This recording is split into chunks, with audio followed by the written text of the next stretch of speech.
अस्सलाम वालेकुम एवरीवन। उम्मीद है कि आप सब लोग खैरियत से होंगे। तो आज जिस टॉपिक को हम डिस्कस करेंगे it is the crucial topic of homeopathy. तो हमारी सोसाइटी में दो तरह के तबके पाए जाते हैं। एक तबका वो है जो कहता है कि होम्योपैथी का कोई साइड इफेक्ट नहीं है, और एक तबका ऐसा है जो कहता है कि होम्योपैथी के बहुत सारे साइड इफेक्ट्स हैं। तो चले आज हम डिस्कस करते हैं कि क्या वाकई होम्योपैथी के साइड इफेक्ट्स हैं या नहीं है, और इनमें से कौन सही है और कौन गलत है। अगर हम लोग साइड इफेक्ट्स की बात करें तो बेसिकली साइड इफेक्ट्स होते क्या है।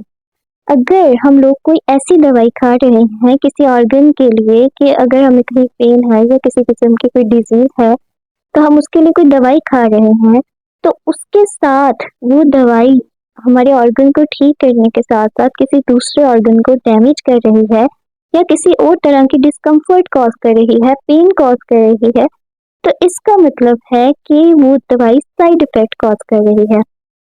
अगर हम लोग एग्जाम्पल के तौर पे एलोपैथी की तमाम दवाइयों को देखें तो उनमें तकरीबन तमाम दवाइयों में कोई ना कोई साइड इफेक्ट ज़रूर मौजूद होता है, जो कि हमारे जो किसी न किसी एक ऑर्गन को तो ठीक कर रहा होता है और कहीं न कहीं किसी दूसरे ऑर्गन को खराब कर रहा होता है। जैसे कि अगर आप सिर्फ एंटीबायोटिक्स को ले लें तो वो भी हमारे नेचुरल फ्लोरा जो होता है उसको नुकसान पहुंचा रही होती है, क्योंकि एलोपैथिक मेडिसिन जो होती हैं वो बहुत सारे एक्टिव इंग्रेडिएंट्स यूज करती हैं, लेकिन बेसिकली वो उनको प्रिजर्व करके डायरेक्टली बॉडी तक पहुंचाते हैं। तो वो कहीं ना कहीं आपकी जो प्रिजर्वेशन में जो मटेरियल यूज हो रहा है या कोई भी और जो चीज़ है वो कहीं ना कहीं जाके साइड इफेक्ट कॉज कर देती है और आपकी बॉडी को डैमेज कर देती है। अब ये तो थे एलोपैथिक के साइड इफेक्ट्स, लेकिन होम्योपैथिक में क्या वाकई साइड इफेक्ट्स हैं या नहीं है। चले आए अब हम लोग इस बात को डिस्कस करते हैं। एलोपैथी के कंपैरिजन में अगर देखा जाए तो होम्योपैथी के वाकई साइड इफेक्ट्स नहीं होते। बेसिकली होम्योपैथिक में एक दूसरा कंसेप्ट पाया जाता है जिसको एग्रावेशन कहते हैं। अब ये एग्रावेशन का कंसेप्ट क्या होता है।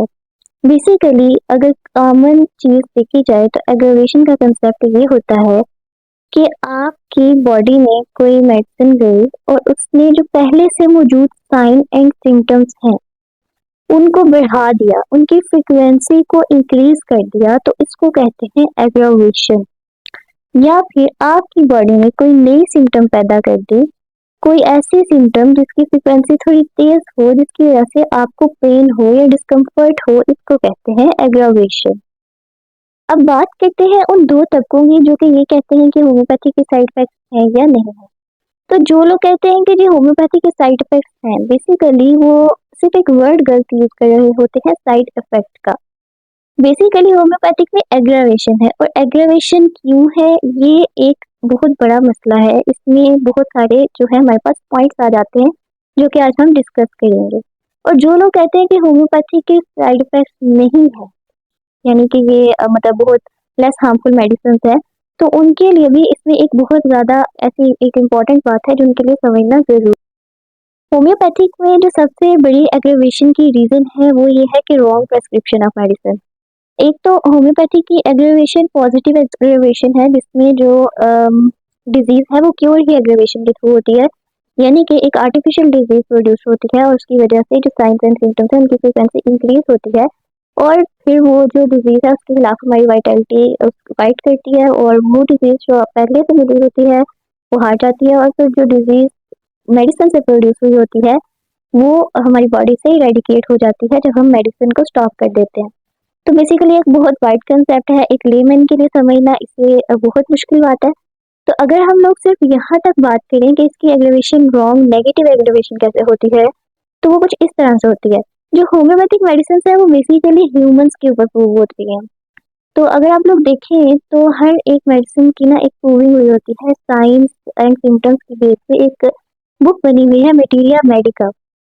तो सारे जो पेशेंट्स होते हैं यानी जो हेल्दी पर्सन होते हैं उनके ऊपर प्रूविंग की गई होती है, और वहाँ पे एक टोटलिटी ऑफ सिम्टम दी जाती है, और उसके बाद हमारे पास जो है एक बकायदा किसी भी जो ड्रग है कोई मेडिसिन है तो उसकी हमारे पास पिक्चर बन जाती है जिसको हम ड्रग पिक्चर कहते हैं।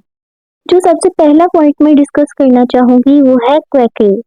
अच्छा, क्वैकरी होती क्या है कि बेसिकली क्वैक डॉक्टर्स जिनको मेडिसिन के बारे में नॉलेज ही नहीं है, उन्हें पता ही नहीं है कि कौन सी दवाई किस काम के लिए, उसके साइन एंड सिम्टम्स क्या है, किन बेसिस पर हमने उन्हें पेशेंट्स को प्रिस्क्राइब करना है। तो बेसिकली उन्हें पता नहीं होता, तो बहुत सारे वो पेशेंट्स को रॉन्ग रिकमेंडेशंस दे देते हैं। तो जिसकी वजह से बहुत सारे पेशेंट्स पे तो दवाई असर ही नहीं करती। वो लोग कहते हैं कि हमने दवाई खाई तो हमें जो है उस दवाई से आराम नहीं आया, या फिर एग्रेवेशन कॉज हो गई, हमें बहुत ज़्यादा हमारी बीमारी जो है बढ़ गई। या फिर ऐसे होता है कि वो कहते हैं कि आराम तो नहीं आया लेकिन और बहुत सारी तकलीफें होने लगी हैं हमें। तो बेसिकली होता क्या है कि अगर आप लोग ऐसी दवाई जिसका आपकी बॉडी में सिम्टम्स, साइंस एंड सिम्टम्स मौजूद नहीं है, आप लोग खा लेते हैं, तो उससे ये होता है कि आपके अंदर प्रूविंग स्टार्ट हो जाती है। होम्योपैथिक मेडिसिन जो है अपनी प्रूविंग स्टार्ट कर देती है, यानी अपनी साइन एंड सिम्टम्स पैदा करने लग जाती है। तो जब अपनी उनकी साइन एंड सिम्टम्स आपके अंदर पैदा हो जाएंगे तो आप डॉक्टर के पास दोबारा से जाएंगे। वो डॉक्टर क्योंकि उसके पास इतना नॉलेज नहीं होगा, तो वो फिर से आपको कोई ऐसी रेमेडी देगा, वो हो सकता है उसकी कम्प्लीमेंट्री रेमेडी हो, उसका एंटीडोट हो ही ना। तो वो जो डिजीज है वो उसके अंदर प्लस जो सिम्टम्स हैं वो पैदा करने लग जाएगी। अब इस तरह से जैसे जैसे अगर कोई गलत दवाई देता जाएगा, तो आपकी जो डिजीज है वो कम्प्लेक्स डिजीज बनती जाएगी और उसको ट्रीट करना किसी भी डॉक्टर के लिए मुश्किल हो जाएगा।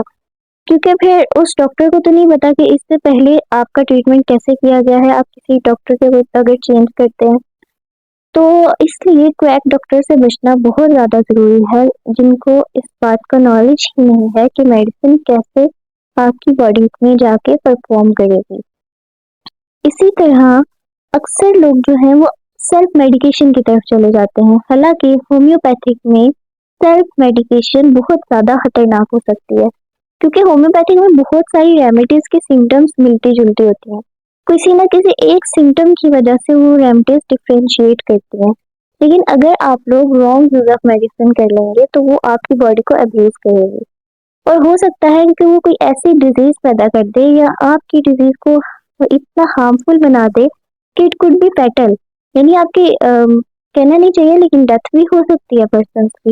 Because I know person who used a medicine for 2 years without the prescription of a doctor, and he died because of prostate cancer. That was the critical situation. So please avoid any homeopathic remedy without the prescription of a doctor. एक reason ऐसी है जिसके में आपकी body में जो है पहले वाले सिम्टम्स दोबारा से पैदा होने लग जाते हैं। होता क्या है कि एक पेशेंट है, उसने दवाई लिया और मुकम्मल तौर पे ठीक हो गया। तो अगर वो ठीक हो गया है और उसने वो दवाई दोबारा से ले ली है, तो वो दवाई उसके अंदर जाके उसकी साइन एंड सिम्टम्स को दोबारा से प्रोड्यूस कर देगी, क्योंकि वहां पे प्रूविंग स्टार्ट हो जाती है। अब rapid unnecessary repetition of medicine can also be harmful, और ये उसका साइड इफेक्ट हो सकता है।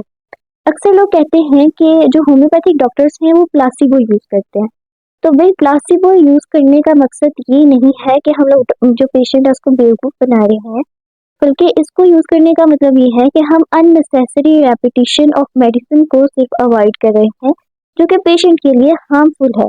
लेकिन क्योंकि जब इंसान बीमार होता है तो उसकी साइकोलॉजी को डील करना बहुत मुश्किल होता है, तो इसलिए पेशेंट को प्लासिबो दे दी जाती है ताकि वो चिल फील करे, यानी वो रिलैक्स फील करे कि जो डॉक्टर है वो उसको इग्नोर नहीं कर रहा, उसको केयर दे रहा है। एक जो सबसे इम्पोर्टेंट बात है वो ये है कि don't ever use homeopathic medicine by Google prescription. देखिए, जो गूगल है वो बेसिकली एक सोशल मीडिया ऐप है, वहाँ पे कोई भी किसी तरह का भी डाटा जो है अपलोड कर सकता है। अगर हम लोग किसी मेडिसिन को देखें, जैसे एलन का जो मीडिया मेडिका है, उसके अंदर एक मेडिसिन 100 पेजेस पे ऑलमोस्ट लिखी हुई है। अब एक डॉक्टर है, हम लोग अपनी लाइफ का एक पार्ट उसको दिया होता है, उसको पढ़ने में, उन चीज़ों को समझने में, तो ये सिर्फ एक डॉक्टर समझ सकता है। अब जो गूगल है उसके ऊपर छोटे छोटे आर्टिकल्स लिखे होते हैं, उनमें कुछ सिम्टम्स लिखी होती हैं, कुछ नहीं लिखी होती। वो सिर्फ इसलिए होता है कि आप लोगों को कन्विंस किया जाए कि आप अपनी सेहत के लिए बेस्ट मेडिसिन को चूज करें। समटाइम्स जब आप लोग किसी भी डिजीज की प्रेस्क्रिप्शन ऑनलाइन ले लेते हैं, तो चलो आप लोग ऑनलाइन प्रेस्क्रिप्शन तो ले लेंगे, लेकिन आप लोगों को ये नहीं पता होगा कि आप लोगों ने किस पोटेंसी में लेना है, पेशेंट की ससेप्टिबिलिटी कैसी है, और वो जिस डिजीज से गुजर रहा है स्टेज ऑफ डिजीज क्या है। और होम्योपैथिक तो बेसिकली स्टेज डिजीज के ऊपर डिपेंड ही नहीं करती ना, होम्योपैथिक तो बेसिकली साइन एंड सिम्टम्स पे डिपेंड करती है। तो होम्योपैथिक में आप लोगों ने साइन एंड सिम्टम्स को देख के मेडिसिन देनी होती है। तो किसी एक भी साइन एंड सिम्टम को अगर हम नेग्लेक्ट कर दें तो हो सकता है हम लोग रॉन्ग जो प्रेस्क्रिप्शन है वो कर दें। तो रॉन्ग प्रेस्क्रिप्शन जो है can lead to the wrong selection of medicine, and wrong selection of medicine can lead to the aggravation in any person, and negative aggravation, and that can lead to the addition of symptoms in someone's disease or someone's pain. So please always consult doctors for homeopathic remedies. I'm not so good at explaining people about remedies or anything, but please make sure that you are not abusing yourself by the medicines that can be harmful. And as we are the health saviors, so it is our duty to tell you about what's going on around you and how you have to deal with. Thank you so much. Allah Hafiz. Take care.